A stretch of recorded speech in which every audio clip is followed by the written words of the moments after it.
Hello. It's good to be with you at another of these gatherings, informal gatherings. Tea with Philip. I've got the most enormous cup of tea here. I hope you have too.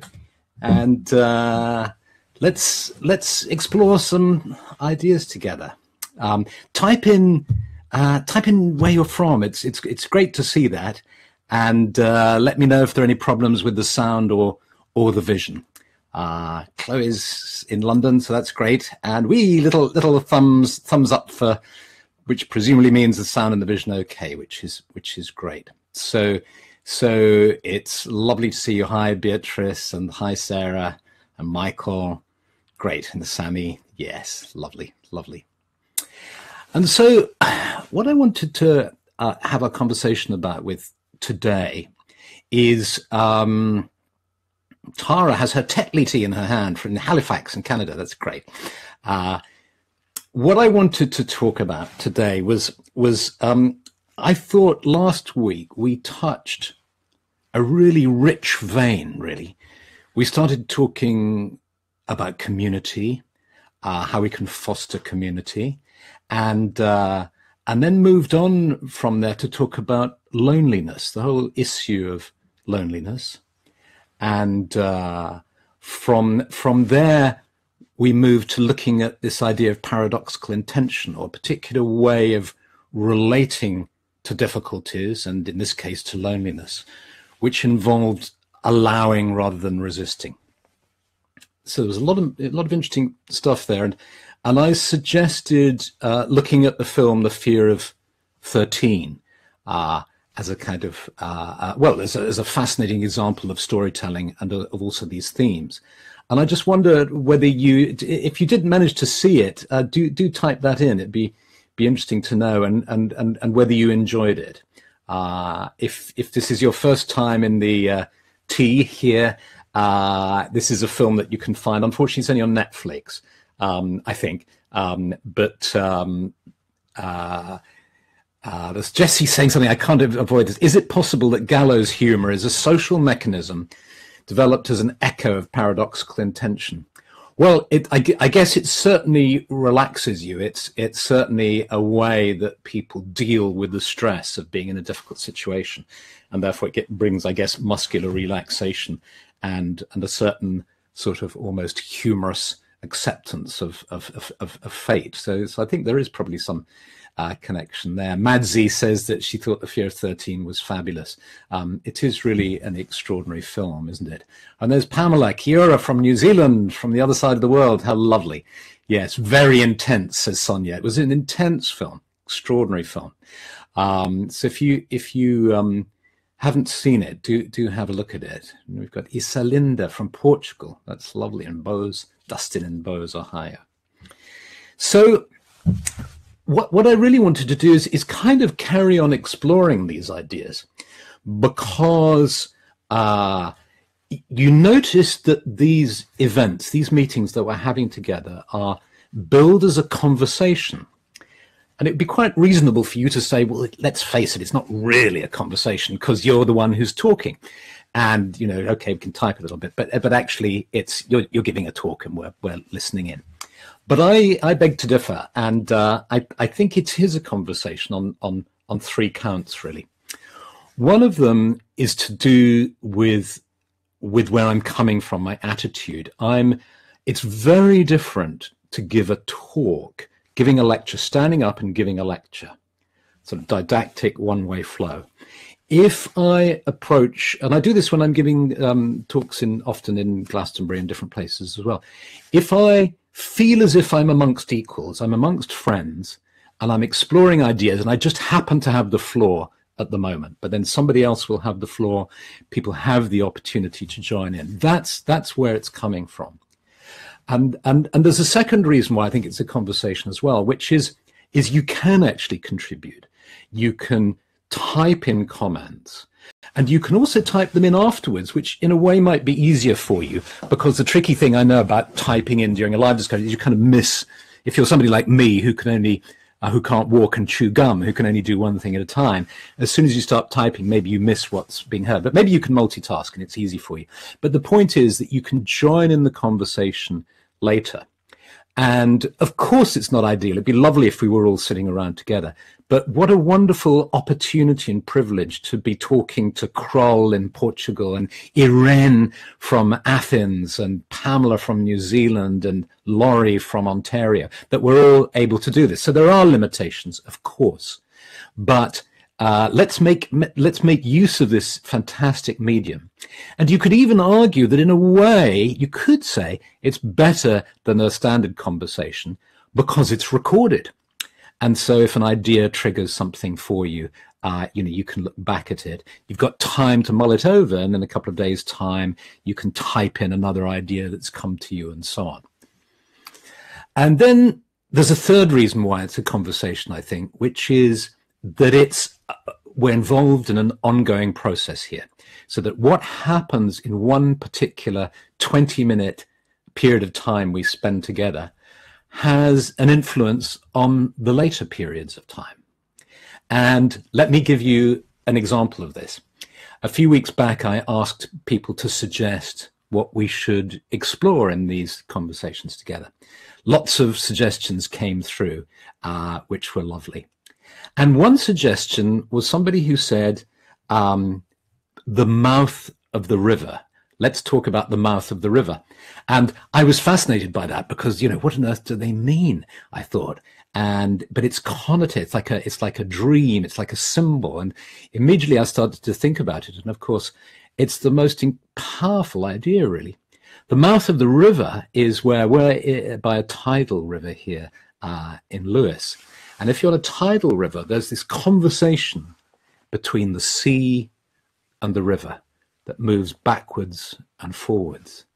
And think about the great sort of river deltas of the world, the Nile Delta, the basis of the whole ancient Egyptian civilization, the fertility there, the Mekong Delta, which is known in Vietnam as the delta of the 9 dragons, the 9 rivers that join it. The Ganges, the delta of the Ganges that joins with the Brahmaputra and forms one of the most fertile regions in the world in the Bay of Bengal. So the mouth of the river is a fantastically fertile place. And that's, I think that's what it triggers for me anyway, this image of the mouth of the river, that wherever there is confluence, wherever there's meeting of cultures, of ideas, of discourse, there's the possibility for fertility and creativity. So how fantastic is that? And so that is what I think we're working with, and it's flowing and connecting, and each session connects with the one before.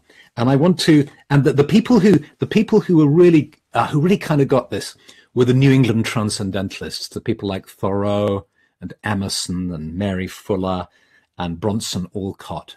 And they took this idea of conversation as a way of learning. Of course, it has an ancient lineage back to Socratic dialogue and so on. But with this idea of conversation, Emerson wrote an essay about it, and there's a quote that I want to give you, and I've got a link for it, which I'll put on the blog post to go with it. And it's a quote from a book called Transcendentalism and the Cultivation of the Soul by Barry Andrews. And he says, the role of conversation in the Transcendentalists' pursuit of self-culture cannot be overstated. They would have readily agreed with the words of French essayist Michel de Montaigne, who wrote, "In my opinion, the most profitable and most natural exercise of our mind is conversation. To me, it is a more agreeable occupation than any other in life. Reading," he said, "is a passive activity, whereas conversation instructs and exercises us at the same time." And then there's a fantastic bit in this article. It goes on to say that Emerson thought of conversation as a kind of collective midwifery by which each participant helps to bring the latent thoughts of others to consciousness. So isn't that a fantastic thought, to think that we might be being midwives to each other to help give birth to new ideas and creativity? It's just fabulous, I think. And to give an example of how we're in this river together, as it were, swimming, and the ideas we're being midwives to each other. I just want to share with you some of the feedback from the previous session, because you may not have seen them, and I just think they really merit consideration and further consideration. And if your quotation isn't here, it doesn't mean to say it's not as important. It's just, you know, there's obviously a limit to the amount that I can read out. Listen to this. Koren said, in thinking about the idea of not resisting feelings of loneliness, years ago I heard this powerful little story. A butterfly was flying around a temple, free and happy. But then it flew up into a temple bell. It flapped its wings and tried to get out. After fighting for ages, it became very tired. It finally accepted it wasn't going to get out and stopped flapping its wings.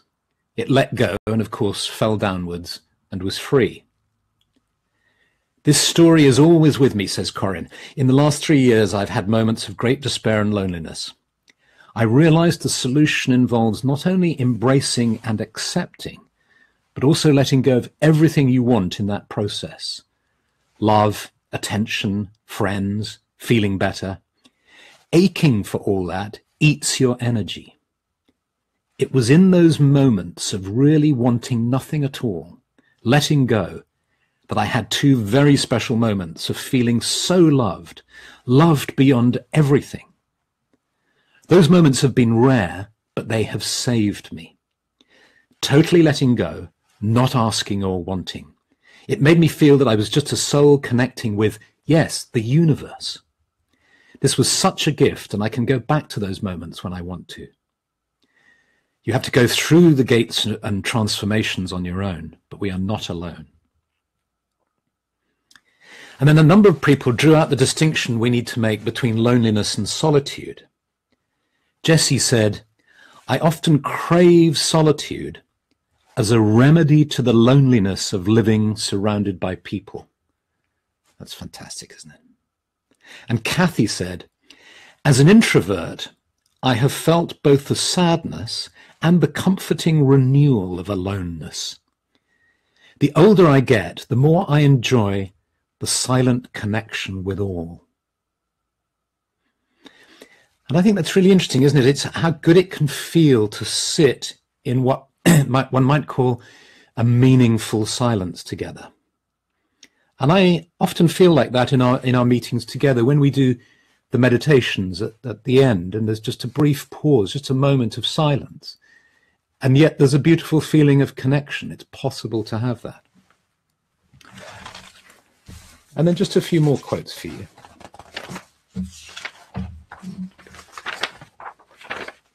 Sammy wrote, thank you so much for touching on this fascinating and somewhat emotive subject. I've lived on my own on and off for a few years now, and for various harsh reasons, it's been one of the biggest struggles in my life. I persevered, and after years of self-love practices and consolidating hobbies and practices and relations, I'm now finally the happiest I've ever been. It's definitely a skill to be happy alone that we don't all naturally possess. And I have a lot of time and sympathy for people who struggle with isolation. And then she gave a real clue. She said, I'm less lonely now. I spend more quality time with myself. And that's an interesting idea, isn't it? We think of quality time in relation to being with other people.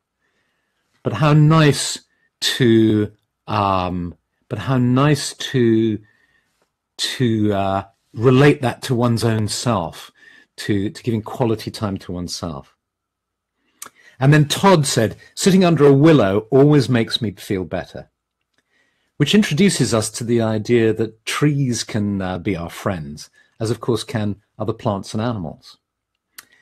And we may have no friends. We may be estranged from our family or just not feel kind of in connection with them in a deep way. But the truth is that we're always held within the embrace of nature, the wider family of all of nature. And then when one connects with that, and I guess that's one of the reasons why we follow a spiritual path, why we might be following Druidry or a nature way, is to feel that connection with the wider family of nature, which is so beautifully expressed in Mary Oliver's poem, you know, that finishes, "Whoever you are, no matter how lonely, the world offers itself to your imagination, calls to you like the wild geese, harsh and exciting, over and over, announcing your place in the family of things." And I love the way she says family of things, you know, because so she's not only saying living things like animals, plants, trees, but things. It reminds me of reading Jung's autobiography, Memories, Dreams, and Reflections. And he talks about when he's living in the Bollingen Tower by the lake, and he's going through this tricky experience that some people called a breakdown, other people said an opening or whatever. He names everything, including his frying pans. His frying pan is called, Fred, and the saucepan's called Jane, and so on. And so he names everything. So everything's alive, including the saucepans. So these are some thoughts, and really to illustrate how we are building something together. We're exchanging things. And the point about ideas, you see, I think, is that they're living beings. Ideas give birth to other ideas. I just saw, it reminds me, an image came to my mind. I saw last night The Shape of Water, another extraordinary film.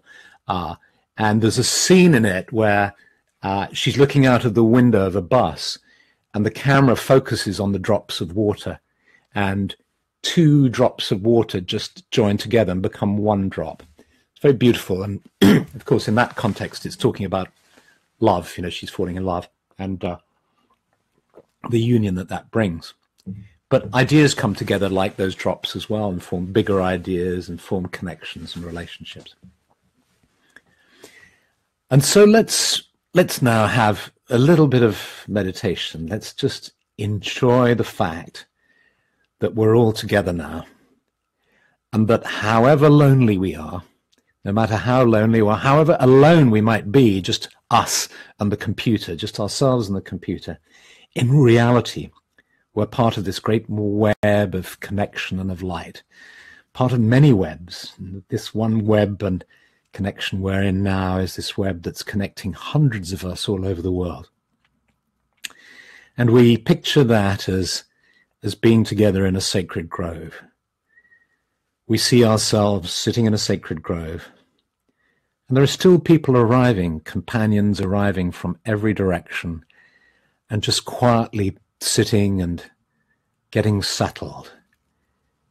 And that moment when you join a group, a meditation group, and you've had all the anxieties of the day, but you sit down and you just kind of let those anxieties fall away from you, like a bit of dust that's gathered on your jacket, just falling down into the ground.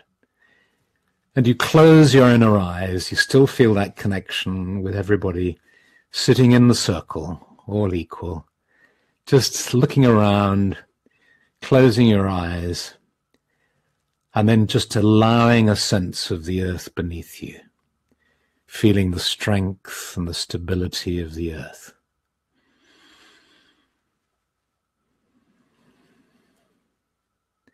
And you can feel the life of the earth, and you can feel the way all that life, the creatures in the earth, the stones and minerals, the rocks and the crystals, the water, the subtle energies that are just flowing through you, a part of you. And you can feel your body being calmed and energized, feeling at one with the earth. And as you breathe in, you start to become aware of the roots of the trees, to the circle of trees around you. And you sense the presence of these trees, their strength, their calm, their magnetism or vitality. And you breathe in and you can smell the trees. the essential oils that they're excreting from their leaves and from their bark and sap. And you breathe those oils in, and you can feel them going into your lungs and into your blood. So the trees are invigorating you in the very deepest way. And you feel their health and their life flowing through you.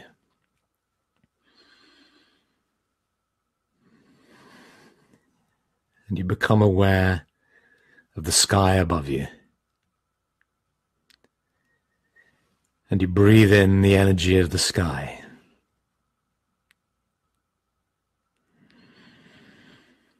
And the energy of the sky meets the energy of the earth within the center of your being.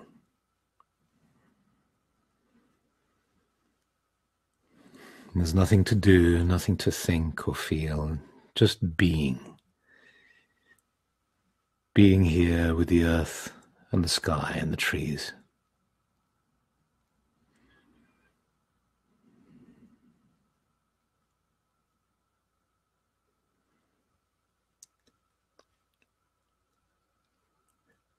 And you sense that the light is dawning. The sky is becoming lighter, and then you hear the cry of the wild geese.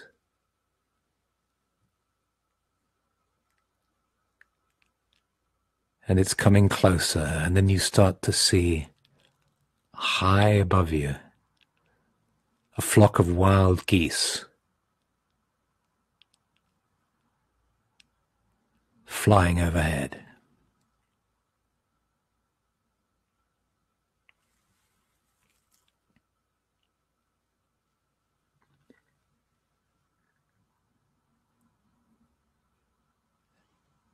Whoever you are, no matter how lonely, the world offers itself to your imagination, calls to you like the wild geese, harsh and exciting, over and over, announcing your place in the family of things. And feeling the sense of community in the circle of companions sitting around you, blessed by the earth, the trees, and the sky, and the wild geese, you slowly open your psychic eyes and you look around you in the grove, and you imagine stretching your hands out and placing the palms of your hands on the ground. And you give a blessing to the earth, a blessing to all lives, and then a blessing on your life too.